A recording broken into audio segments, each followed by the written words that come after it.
Welcome back to All This Math. This is Professor Parker, and we, on this lesson, are going to graph a parabola. All right, so take a look what we have. This equation represents a parabola, and this equation is not in what we call standard form, which is y equals ax squared plus bx plus c, where you have numbers which represent the letters a, b, and c. But this is in what we call vertex form, where we have y equals a times the quantity x minus h squared plus k. Let me write that down, because that's going to be important to look at. All right, so let me just write that that vertex form. So y equals a times x minus h squared plus k, right?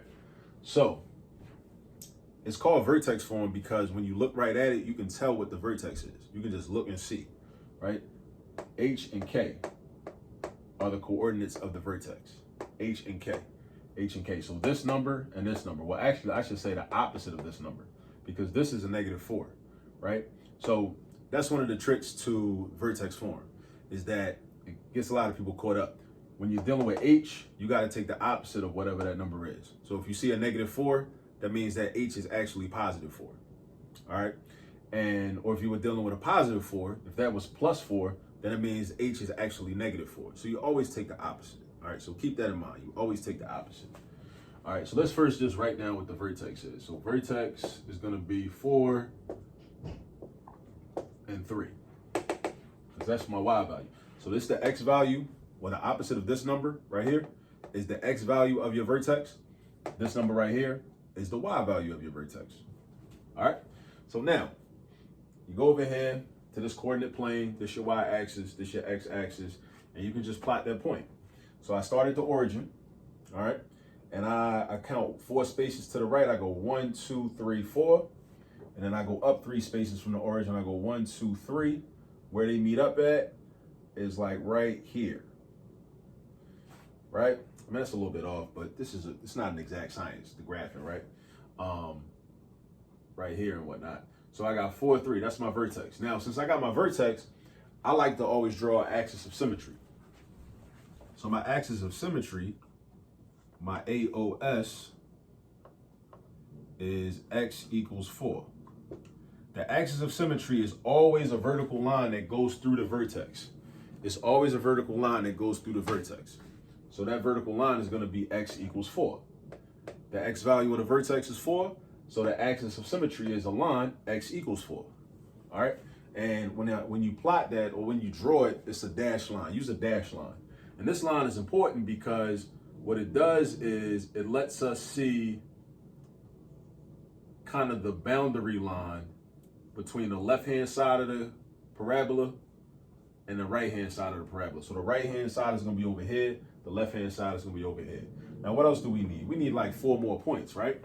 So what we can do is we can set up a little table, x and y,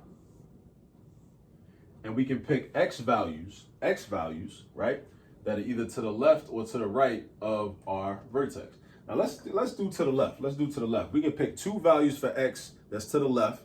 That way we can find 2 points that's to the left. And because a parabola is basically like the left side and the right side of the parabola are mirror images of each other, once we find 2 points that are to the left of the vertex, then we could just find the mirror images of those points that are on the other side. So that automatically gives us 2 other points really easily without doing a whole lot of math. All right. So we find 2 to the left, and then from those 2, we find 2 to the right, giving us our total of 5 points, because we already got 1, which is our vertex. So now we need 4 more. If we're doing this like 5-point method that a lot of teachers and professors want us to use, this 5-point method. All right. So to the left of 4, let's do like, I don't know, let's do 0. Definitely let's do 0. 0 usually makes things easy. And let's do 1. 0 and, no, matter of fact, let's do 2. 0 and +2. So I'm gonna use those as my x values. Why did I choose those? Why? Just because they're to the left of the vertex. That's 4. 0 is to the left of 4. 2 is to the left of 4, right? And also because they small numbers. They small numbers. And small numbers usually make the math easier. So if you're wondering, well, how do I know which x's to choose? It's arbitrary. But you want to pick, what I would do if I was you, I would pick X values that are like small numbers so the math won't get too crazy. You know what I mean? Because we want to work smarter, not harder. All right. Now, this is actually going to give me my Y-intercept. So we're going to see that because the definition of a Y-intercept is the value of Y when X is 0. So now I'm making X 0. All right. So this point should be on the Y-axis. Now it's just time for us to find out where it's going to be at. So let's do this. Let's do -2 times 0 minus 4 squared plus 3. All right.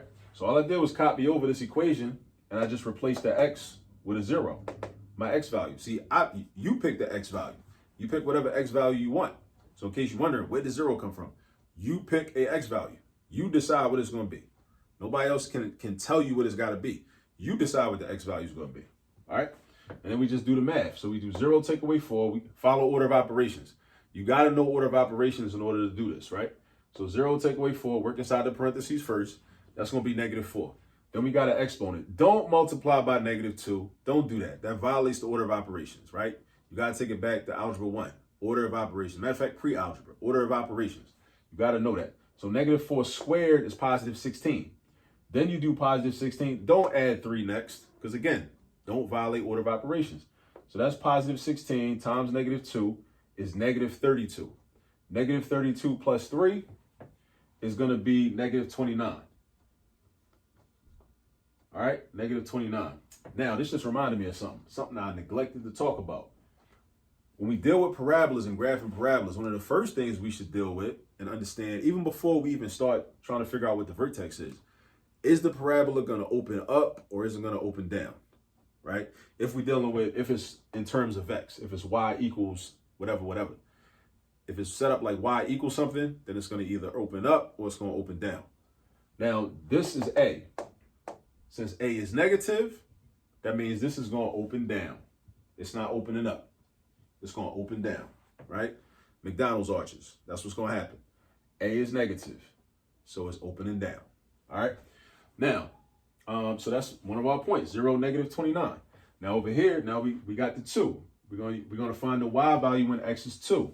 So let's say we got, okay, -2 times 2 minus 4 squared plus 3. So we go into parentheses, we got 2 take away 4, that's -2. Then -2 squared is +4. 4 times -2 is -8.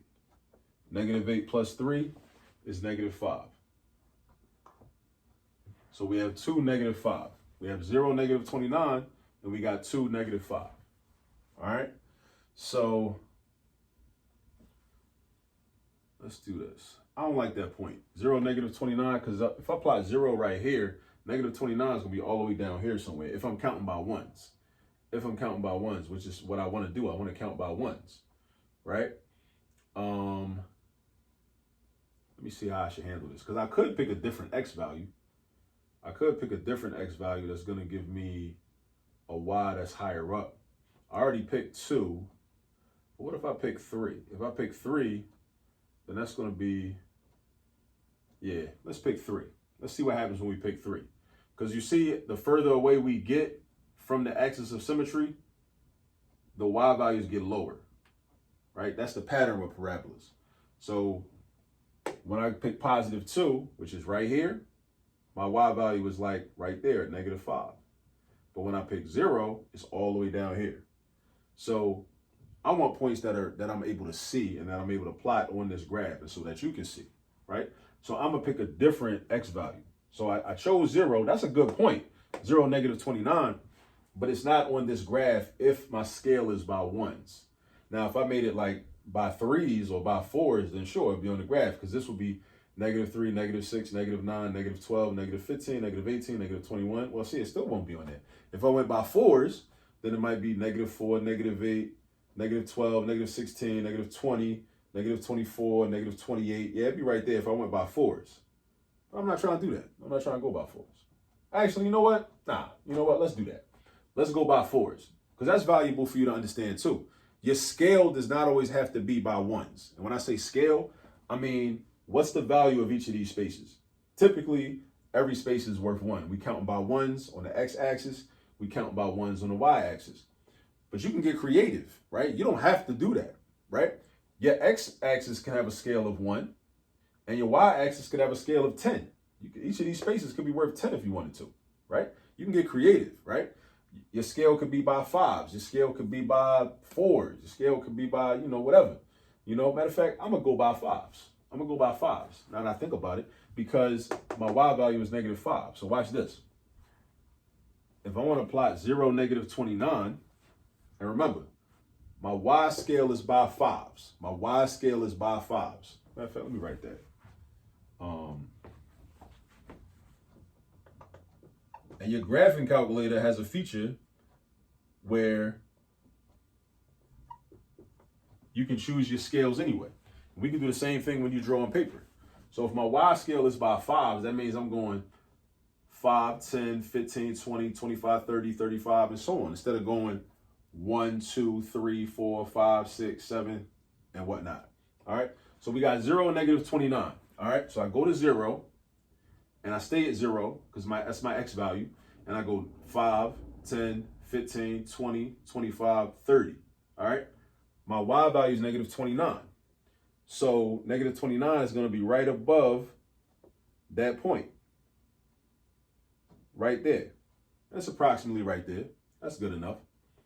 And then my next point is 2, -5. 2, -5. So I go to the origin, I go over 2, and I go down to -5. All right. Now remember, my y scale is 5. My y scale is 5. Every space is worth 5 units. My x scale is still 1s. My x scale is still by 1, right? But my y scale is by 5. And your axes, your x and y can have different scales. They can. Typically, they're going to have the same scale. Typically, the scale is going to be by 1s on the y-axis and the x-axis. But we can switch it up and be creative if we need to in order to show all the points on the same graph. All right? So, let's do this. Now, let's do the corresponding points. So, if this is at -5, this point right here is at -5. And this point is 2 spaces away from the axis of symmetry, but on the left-hand side, then it has a corresponding point, which is 2 spaces away from the axis of symmetry, but on the right-hand side.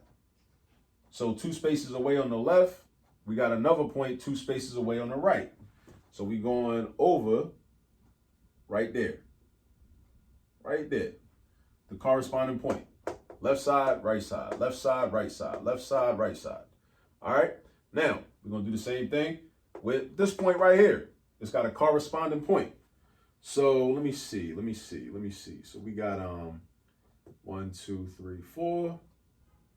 All right. So this point right here is 4 spaces away from the axis of symmetry. So the point on the other side is going to be 4 spaces away.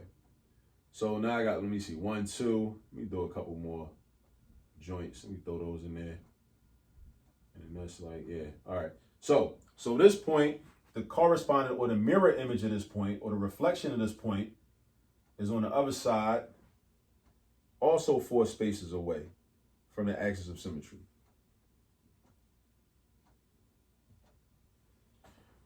All right. So now we got our 5 points. This is using the 5-point method. We got our 5 points. We got our vertex, and then we use the table to find these 2 points, 0, -29, and 2, -5. 0, -29 is right here. Now, remember what I did, right? My scale on the y-axis is not by 1s. I made my scale on the y-axis by 5s. Why did I do that? Because if I'd have went by 1s, in order to plot -29, it would have been off this graph. It would have been all the way down on my floor somewhere, right? You wouldn't be able to see it. But if I change the scale and instead I count by 5s, now I got 5, 10, 15, 20, 25, 30. You can see it. You can see the point. It's on the graph. All right. So I plotted these 2 points, which were on the left side of the graph. This is why it's important to draw your axis of symmetry, so you can visualize all of this, right? And then instead of having to pick 2 random x values on the right side of the axis of symmetry, I can just take basically the mirror images of these 2 points.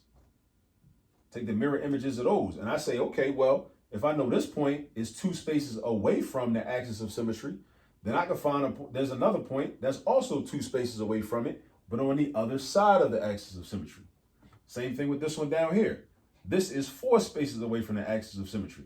So I can find a point that's also 4 spaces away, but on the right-hand side. All right? That's how I get my 5 points. Vertex plus these 4 points. Vertex, these 2, and then from those 2, I find these 2. That's how I get my 5 points. And you do the same thing every time. All right? So now we got to draw a parabola. So I'm going to try to make it as curved as possible. All right, that's my left side. And I come up, and I don't want it to look like a V. I'm doing the best I can to try to make it, you know, it's a little bit of art. You know what I'm saying? It don't got to be perfect. All right, but that's my parabola right there. That's my parabola. And it opens downward, as we knew would happen, because our A value is -2. When our A value is negative, then the parabola is always going to open down. It's always going to open down. McDonald's arches. Think -A, McDonald's arches. All right? Or McDowell's arcs, whatever you want to call it, from Coming to America, whatever you want to call it, right? So I showed you how to do it. Now, as I always say, now it's time for you to use this as a guide. You can use this video as a guide, but you got to go get some practice. Ask your teacher, your professor, whoever, or just go online and find some practice problems and go get some practice, because that's how you really learn math. You learn math through practice. You learn math through repetition. You learn math through doing it over and over again and making the mistakes, and then recognizing what your mistakes were, because then you'll remember how not to do it. All right? So you go get some practice, and I'll catch up with you on the next video. Peace.